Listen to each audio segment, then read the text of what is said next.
अब यहां पर एक नई चीज आती है, मैंने आपको लिखा था invoke static instruction is generated. अब हमें समझना है इसका मतलब क्या है। मैंने आपको स्टार्टिंग मेजर प्लेटफॉर्म इंडिपेंडेंसी पढ़ाया, तो आपको बताया था जब भी हम जावा के किसी प्रोग्राम को कंपाइल करते हैं, कंपाइलर जावा की इंस्ट्रक्शंस को असेंबली इंस्ट्रक्शंस में कन्वर्ट करता है और जेआरई फिर उन असेंबली इंस्ट्रक्शंस को एग्जीक्यूट करता है। जावा जो जेवीएम की असेंबली है उसमें मेथड कॉल कराने के लिए कुछ इंस्ट्रक्शंस रखी गई हैं। कंपाइलर हमारे मेथड कॉल के बेस पे वो इंस्ट्रक्शंस जनरेट करता है। इन्वोक स्टैटिक उनमें से एक इंस्ट्रक्शन है, इसके अलावा और भी इंस्ट्रक्शंस हैं। अब पहले लिखेंगे फिर सारे इंस्ट्रक्शंस एक बार बताऊंगा। दो स्टेप मैंने आपको अभी तक बताया। पहला स्टेप, मेथड कॉल से कंपाइलर क्लास को आइडेंटिफाई करता है, उसके बाद क्लास में मेथड सर्च करता है और स्टैटिक एप्लीकेबिलिटी चेक करता है। अगर मेथड स्टैटिक है तो इन्वोक स्टैटिक इंस्ट्रक्शन जनरेट कर देता है। नेक्स्ट लिखेंगे, if method is not static, then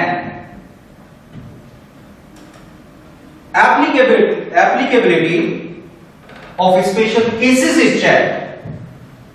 Then applicability of special cases is checked. If any of the special case is applicable, then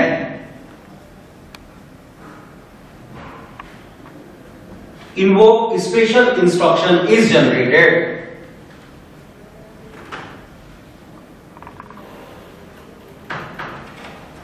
ये दूसरी असेंबली इंस्ट्रक्शन है, ये स्पेशल केसेस के case में जनरेट की जाती है। वो कौन से केसेस होंगे वो अभी पता चलेगा।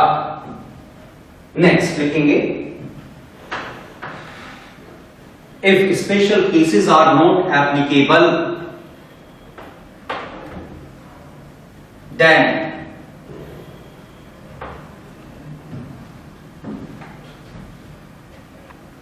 invoke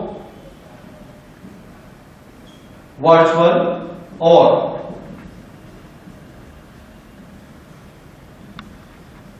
invoke interface instruction is generated.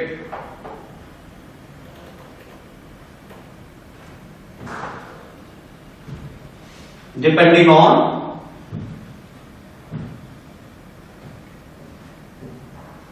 whether the invoked method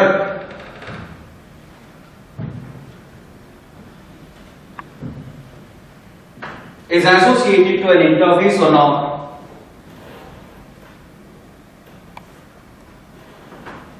यहां तक अगर आप देखें, चार इंस्ट्रक्शन मैंने आपको बताए।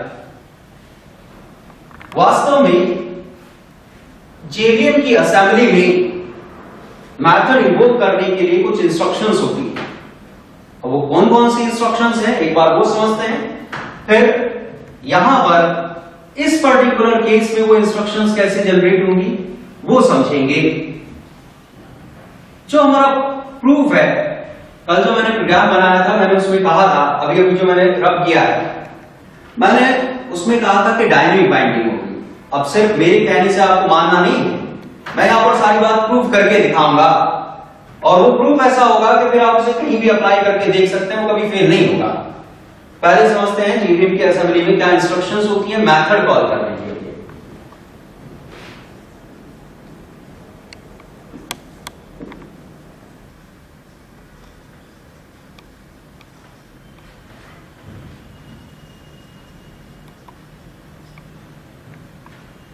यहां पर देखिएगा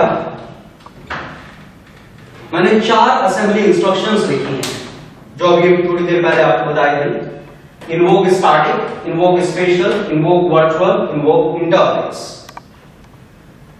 अगर कोई स्टैटिक मेथड इन्वोक हो रहा है तो कंपाइलर उस कॉल को जेआरई से एग्जीक्यूट करवाने के लिए इन्वोक स्टैटिक इंस्ट्रक्शन जनरेट करता है। Is used to invoke static methods. JRE इस इंस्ट्रक्शन का यूज करता है स्टैटिक मेथड को इन्वोक करने के लिए। दूसरी इंस्ट्रक्शन जो है इन्वोक स्पेशल, ये 3 केस में जनरेट होती है। अगर कहीं कंस्ट्रक्टर इन्वोक हो रहा है तो कंस्ट्रक्टर को इन्वोक कराने के लिए इन्वोक स्पेशल इंस्ट्रक्शन जनरेट कराई जाएगी।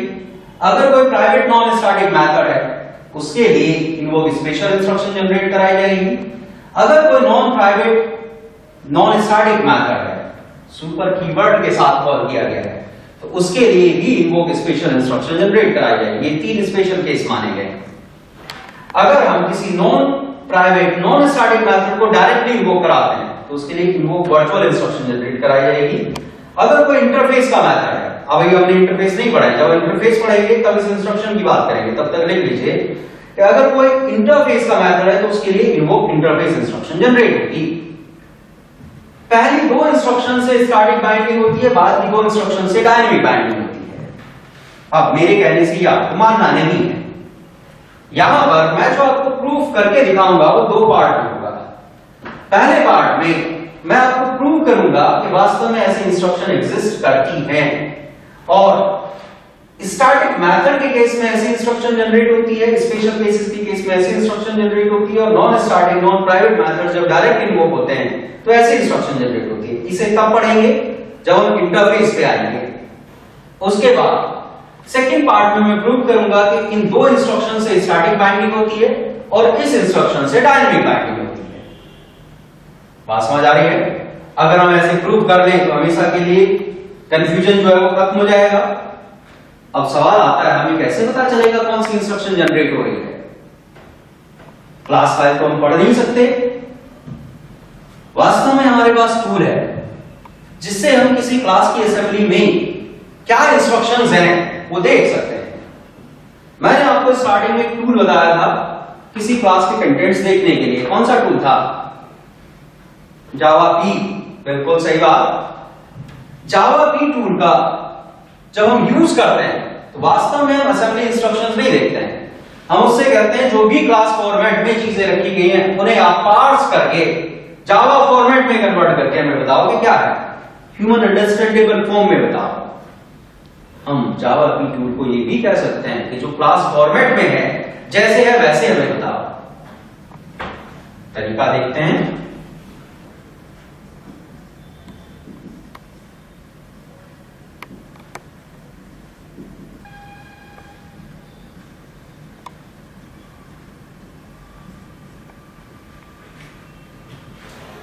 यहां पर देखिएगा हमने सिंटेक्स लिखा है जावा पी का। अगर हम असेंबली इंस्ट्रक्शन देखना चाहें, जावा पी टूल आपको एक एडिशनल फ्लैग देता है -c। इसका यूज करके आप क्लास फॉर्मेट में जो चीजें हैं उन्हें एज इट इज देख सकते हैं। अगर आप किसी क्लास के केवल नॉन प्राइवेट मेंबर्स की असेंबली देखना चाहते हैं तो आप लिखेंगे Java P -c class name. अगर आप प्राइवेट मेंबर्स की भी असेंबली देखना चाहते हैं तो आप लिखेंगे Java P -c private class name. अब इससे आपको अंदर की असेंबली इंस्ट्रक्शंस दिख जाएंगी।